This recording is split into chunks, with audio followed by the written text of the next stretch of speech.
Welcome back. Part 2 of dissecting the Mark Sheldon Ask Me Anything. If you missed yesterday's edition, we discussed Matt McClain, Gavin Lux, amongst other topics. Coming up on this episode of Chatterbox Reds, we break down players that may be eligible for contract extensions and what Mark Sheldon thinks is going on that front with the Cincinnati Reds front office and those players. Nick, welcome in. How's everything going today? It's going well. Excited about this episode. I think this is kind of an interesting one, talking about some contract extensions. I have some ideas on some players that I think should be extended. Maybe some controversial ones. I might throw a few out there. I'm curious your thoughts on it, Craig. Us?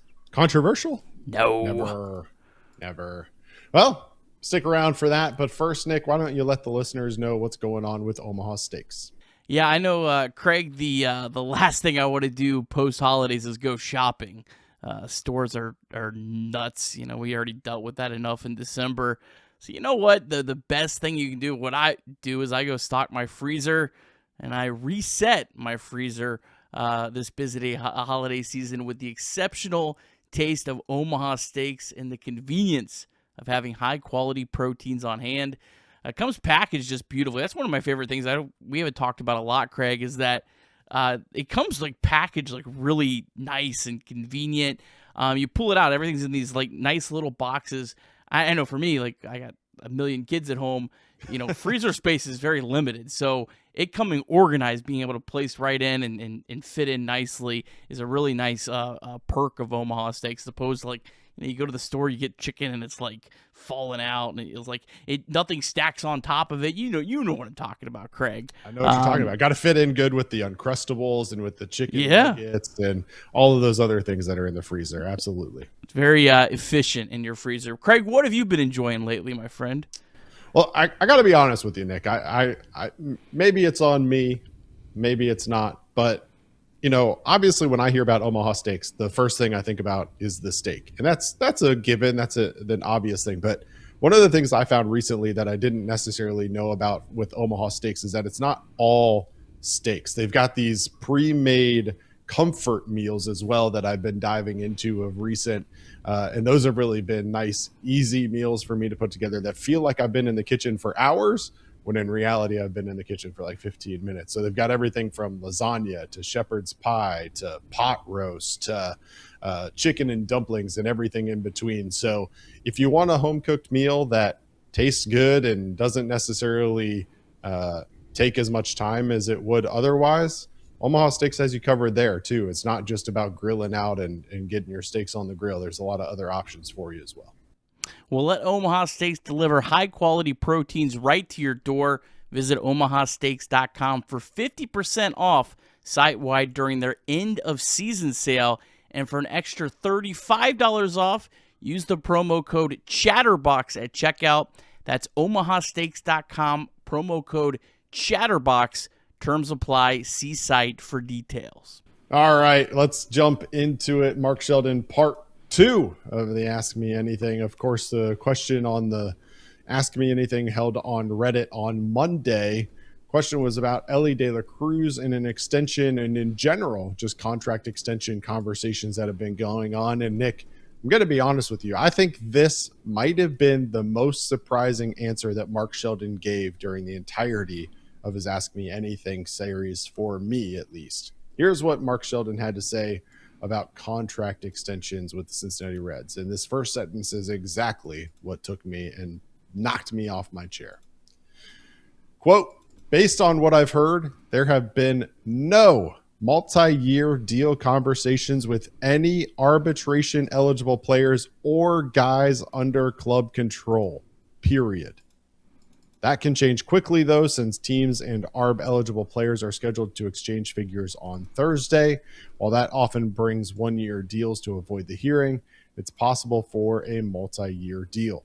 Among the core guys, of course, Elly De La Cruz would top the list, but it's quite rare, although not impossible, for Scott Boras clients to sign extensions that pushes free agency back. Amongst others, I'd look for are Andrew Abbott, Nick Lodolo, and possibly Tyler Stevenson. So Nick, let's just start with that very first sentence.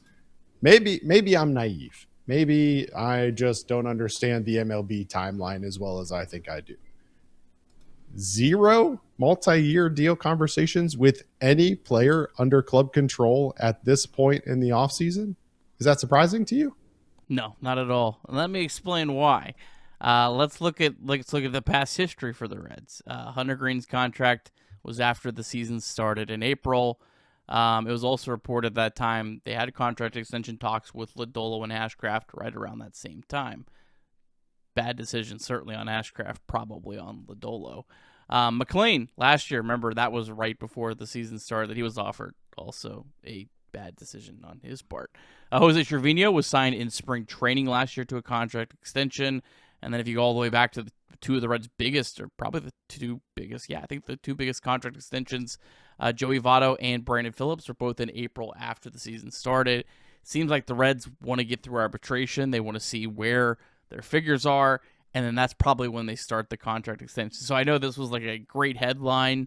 We enjoyed it here on Chatterbox Sports, posting it because it got a lot of interactions.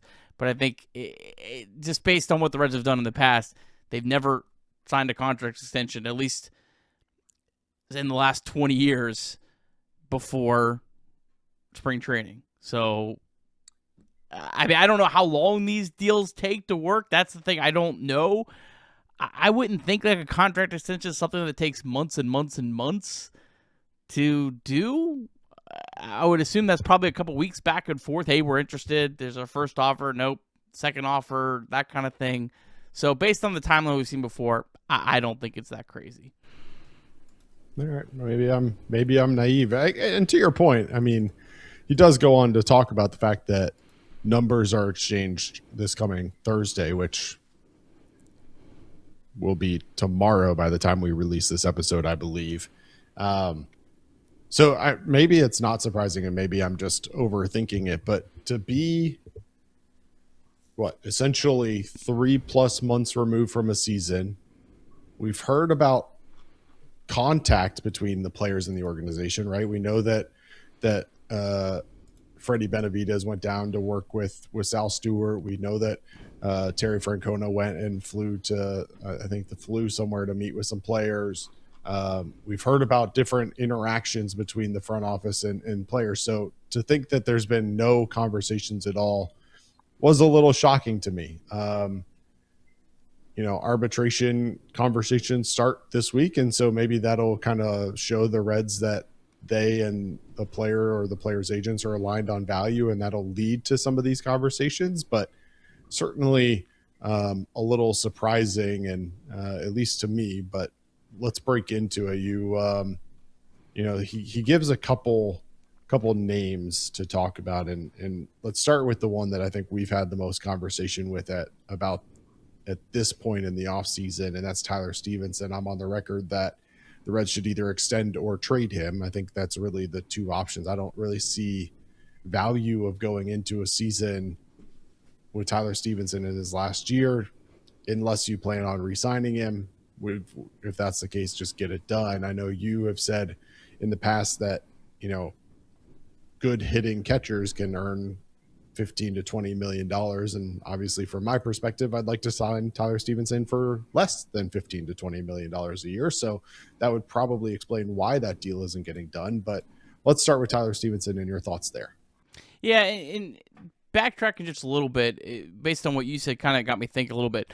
The two players that maybe it was surprising that there hasn't been any sort of extensions are Brady Singer and Tyler Stevenson, because they're into arbitration. They're free agents after next year.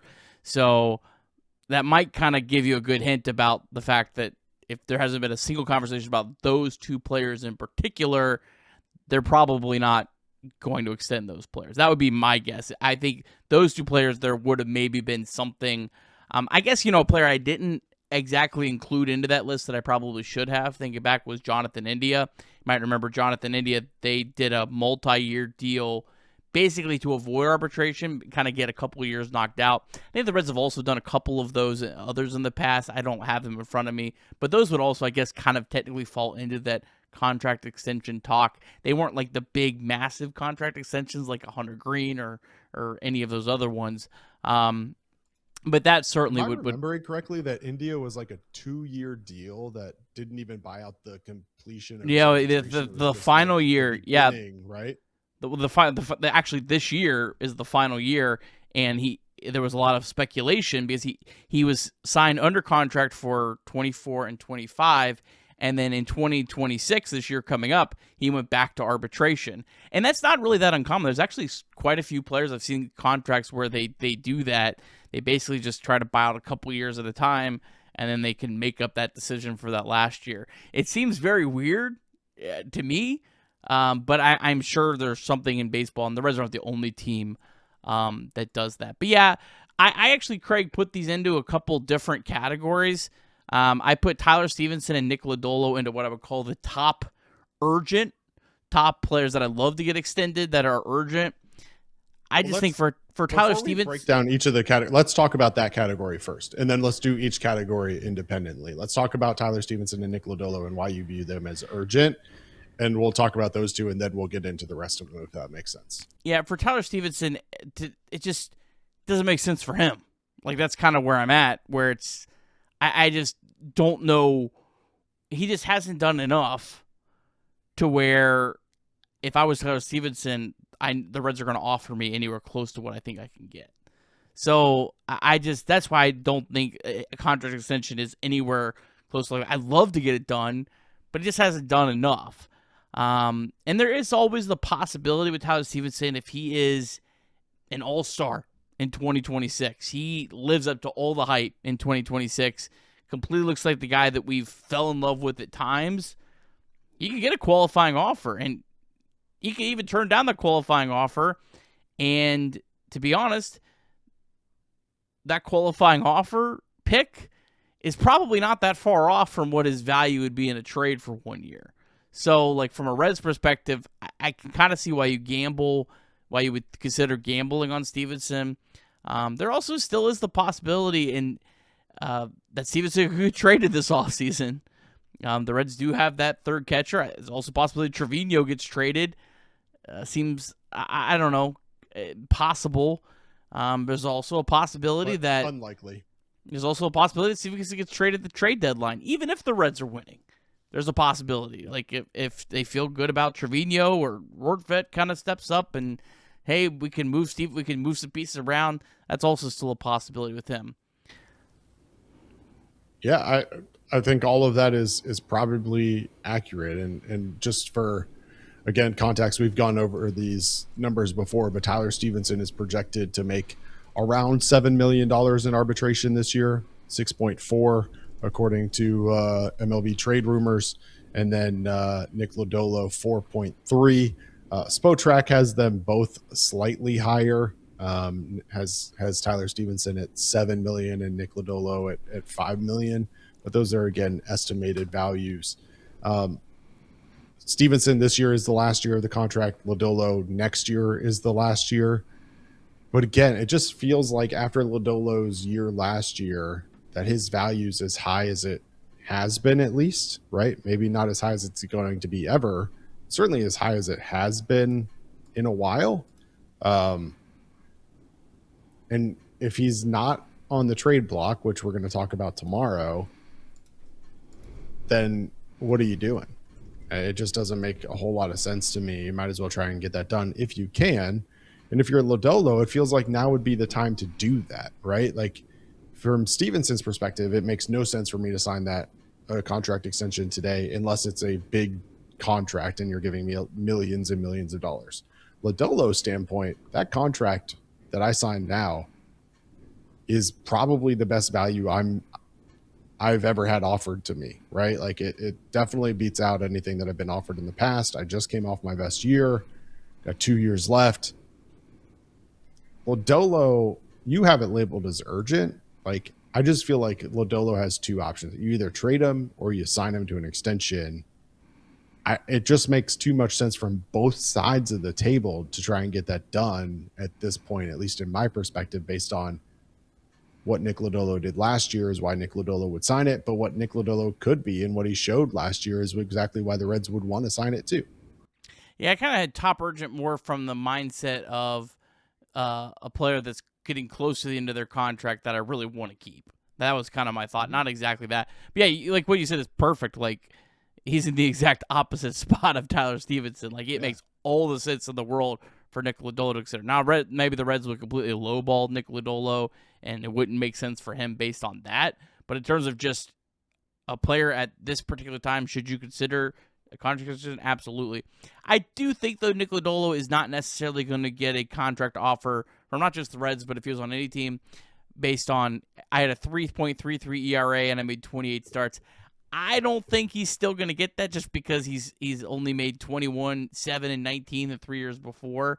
I think there's still going to be some sort of discount price based on his past injury history, and I don't think 1 year necessarily makes you feel completely secure about that.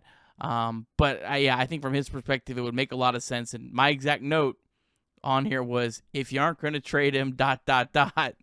you should probably look to extend him. It would be interesting to see kind of what Lodolo would be asking for, because that would really just determine, in my opinion, how far the Reds should go. If Nick Lodolo is asking to get paid like an all-star caliber pitcher that he was in 2025, I don't think I'm ready to go there. If he's asked to get paid as a, really good starter that's maybe that tier below all-star, that's where I would be interested right now. So, we talk a lot about the value of Hunter Green's contract, and a lot of that value comes from, the fact that you're basically, at the time you were signing him to a 6-year deal that bought out all of his pre-arb and arb years, and then gave you years beyond that as well into free agency.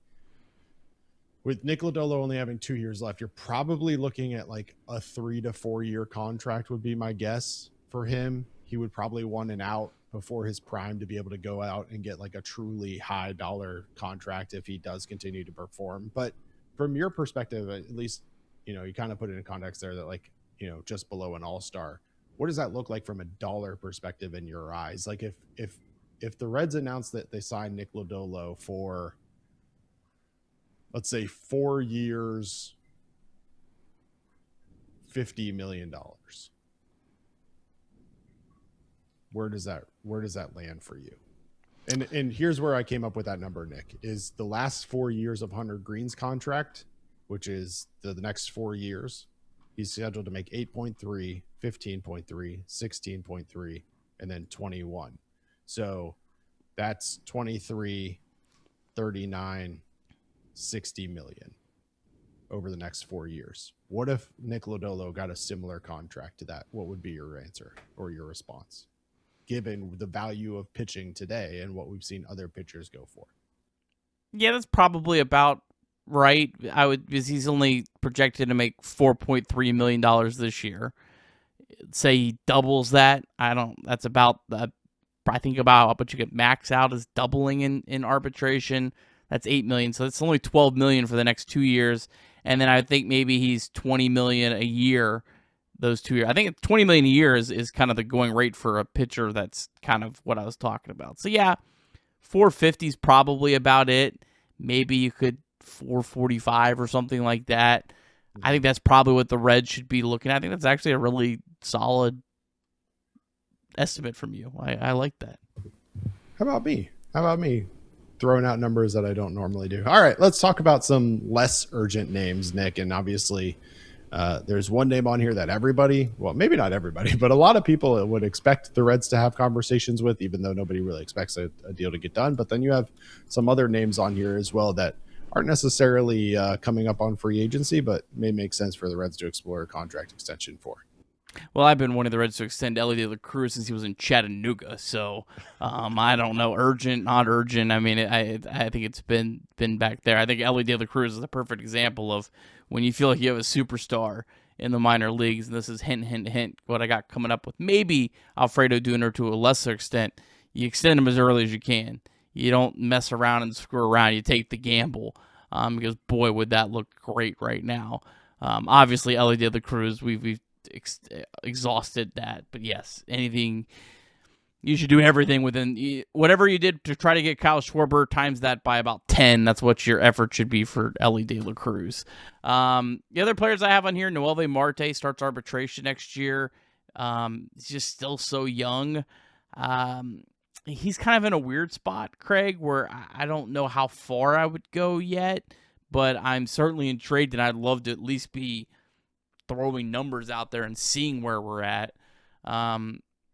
I still would love a Matt McLean, buy low, but he's like with Thomas, it just doesn't make sense. If you turn it down, you can't bet on yourself. You sure better be betting on yourself now. After that last season, Sal Stewart, I think, is a sneaky contract extension just because of how young he is. He just turned 22 in December. That young, I mean, and he's not getting paid. He's getting paid pennies right now in terms of big league salary. That would be a player where we're talking, all right, I can get a really good value hometown discount deal. That's the kind of deal that you could maybe make right now that you look up in 5 years and you go, wow, what a steal that was. But it's also the kind of deal that even if it does go south, is probably not going to handcuff your franchise either. So that's why I would love him. And the other two are pretty obvious. Well, Chase Burns is just completely obvious. I just don't know. Chase Burns is going to be really hard to get a contract extension with him.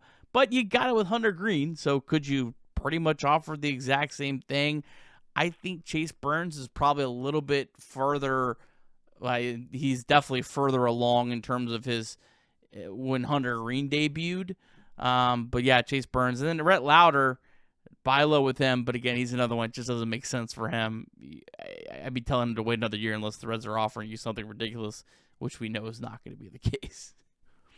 Yeah, I think the biggest thing with those 6 names is that all of them are so early in their career that it's going to be so unlikely for a deal to get done that makes sense for both sides. Obviously, Ellie's the highlight there, but again, with his representation, the likelihood of that getting done just doesn't seem like it's there. You know how I feel about Noelvi Marte. If you can lock him up, I'm all for it. I have said on this show in the past that I think Noelvi Marte is about to have a breakout year in 2026, and so his value continues to go up every year that you don't extend him. And then the other ones are I'm on board with you. I think Sal Stewart makes a lot of sense. He's young. I think he's got a lot of opportunity to be a cornerstone of this offense for years to come. I'd love to see Matt McLean bounce back, but again, doesn't make sense for him. Doesn't make sense for Lauder. Chase Burns, I thought it was interesting. I was talking with someone about this the other day. Chase Burns is projected to have the lowest ERA of any Reds starter, according to Fangraphs, in 2026.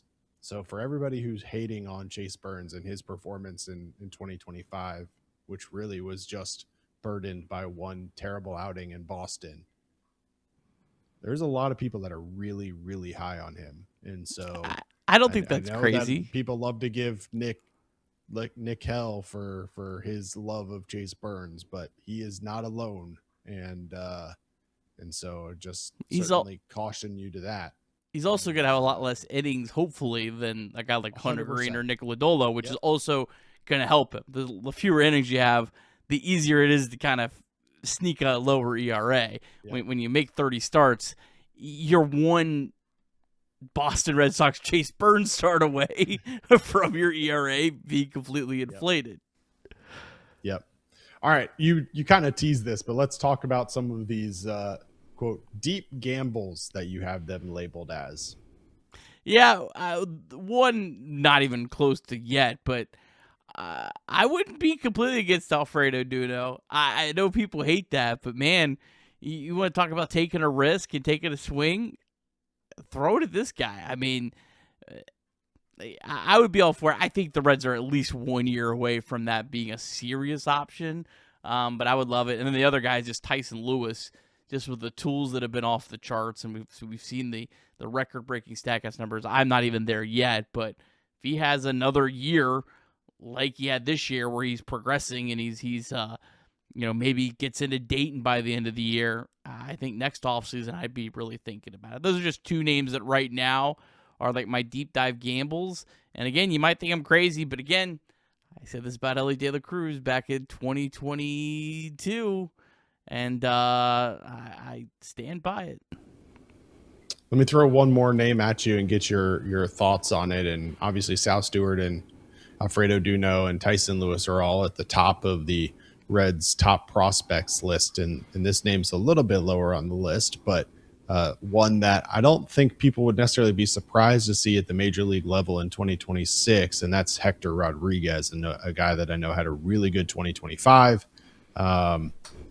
And may be contributing to the Reds here as soon as 2026.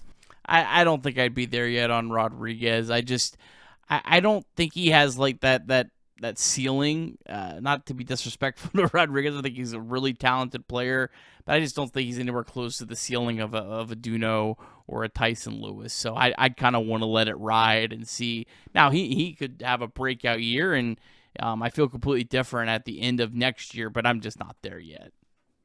How about Sheng-In Lin? Lifetime contract. Let's go. All right. There's a couple other names, obviously, that are up for conversation that we'll have a conversation about, right? And I think those two names are obvious, so we'll just get into it. Brady Singer and Andrew Abbott. Brady Singer's very similar conversation for me as Tyler Stevenson. Like, you either sign him to an extension or you trade him away, and the Reds don't seem inclined to trade him away. So should they sign him to an extension? Singer's a little bit different for me than Lodolo, where I'm not as upset if he just pitches out. Stevenson. I'm sorry. I thought we were talking about Singer. Or we're back to Stevenson again? No. I'm saying Singer and Stevenson both are in their final year of club control. Oh yeah. So both of them for me are sign or trade.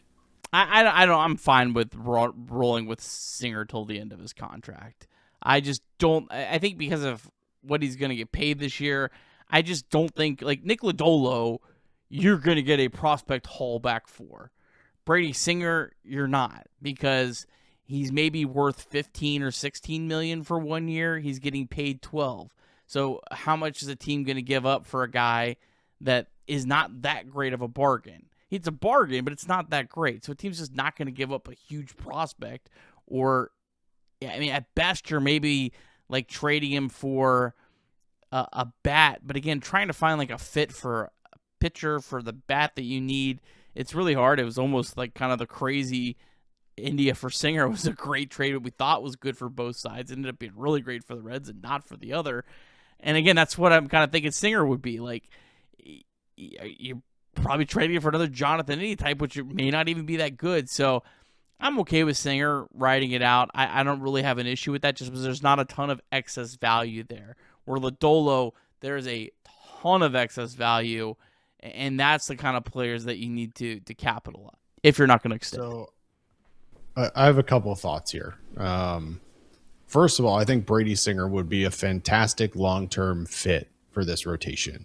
He'd fit in perfectly as that fourth starter-ish. I know we've got a lot of young starters that are coming up, and maybe he would be taking a spot from there, but his reliability in 2025 was such a stopgap for this Reds organization that could have been brutal if it wasn't for the fact that Brady Singer went out there and made as many starts as he did. And he's done that his entire career. That wasn't a fluke, that he just is able to pitch and stay healthy. And so, like, from that perspective, it makes a lot of sense for me to keep him around. And I think the question becomes, like, what is, to your point, what's the value, right? So if you can sign him to a 2 or 3 year deal and pay him $15 million a year, I think that's a deal that I would get done. Now, I don't know. Maybe he commands more than that on the open market. Maybe he can get closer to like the qualifying offer level of like a $20 million offer. I don't know. But certainly if I can get him for the right price, just saying it, like, Brady Singer is absolutely a guy that I would love to keep around. But I also know, especially later on in the year when we get closer to the trade deadline, he's going to be a guy that absolutely draws interest from contenders if the Reds aren't in the race. You might have just as much value at the trade deadline as he does now, because it'll be you're getting a guy to help your rotation that you're only paying 2 months of that salary as opposed to the full season. So I don't think he's going to necessarily lose value during the season. He might actually gain it from a desperate team. Teams aren't as desperate right now. We saw that with Luis Castillo and Tyler Mahle back in 2022. I love everything about Brady Singer. For me, it would be more about the years than the dollars, because he would be 30 years old in the first year of free agency. And for a guy that's not a dominant pitcher, you just don't want to be going 4 years for. If you could sign me up for 2 more years of Singer, like this year plus 2, at maybe, I don't know, average of $14 million a year, I think I'd be all about that. But that's about as far as I'd be willing to go. Sure. Yeah, I don't want him to be here respectfully. I don't want him to be here forever. There's a lot of young guys that I'm excited to see take their place in this rotation. Obviously, the expectation is that we probably see Chase Burns plenty this year in the rotation, but there are plenty of other guys waiting in the wings at AAA in terms of depth with Rhett Lauder and others that I'm excited to see. And when Carson Spires comes back from his injury, where does he fit in? They added Jose Franco to the 40-man roster. He's a guy who had a pretty good 2025 at Louisville. I don't want him to be like a blocker by any means, but I also wouldn't mind that consistency and that solidifying that rotation to not have to rely on those guys in 2027 and beyond. But I guess time will tell what the Reds decide to do there. And the other name, of course, on the list for conversation, Andrew Abbott. Yeah, Andrew Abbott, certainly, you love everything about him. And obviously right now, when you look at the Reds being in, financial crunch where they don't have a lot of money left, you love a guy that's still making the league minimum. But, Abbott is 27 years old, and he's going to be 30 years old when he hits free agency. And so I'm all for Abbott, like if it's a hometown discount. But it'd have to be a pretty steep hometown discount for me. It almost had to be to the point for Abbott where I just don't think it would be fair to him. And so I just don't think so. It'd have to be you don't have to almost have Abbott just wanting the security. And I just don't see a world where it makes sense for really probably both sides. Yeah, I mean, look, Andrew Abbott gave a lot of value to the Reds in 2025. My head won't allow me to buy into long-term Andrew Abbott and to him giving the Reds the same production that he's given them in 2025 and even before. I mean, the metrics don't speak to that. And so I just don't know that there's a deal that really makes sense for both sides, like you're saying. To your point, he's going to be over 30 years old by the time he hits free agency. He's struggled to stay healthy throughout years. He's gotten worn down as years went on. Doesn't have the stuff to be a bullpen guy. So it just is a challenge, and I don't know that I'm willing to make that commitment to him, despite what he gave us in 2025, and as thankful as I am for that production. In fairness to Abbott, I would say he struggled to not stay healthy, because he stayed healthy. He struggled to finish the year strong. He faded. Just wore down. Yeah, wore down as the year went on. He was healthy by all accounts. Yep.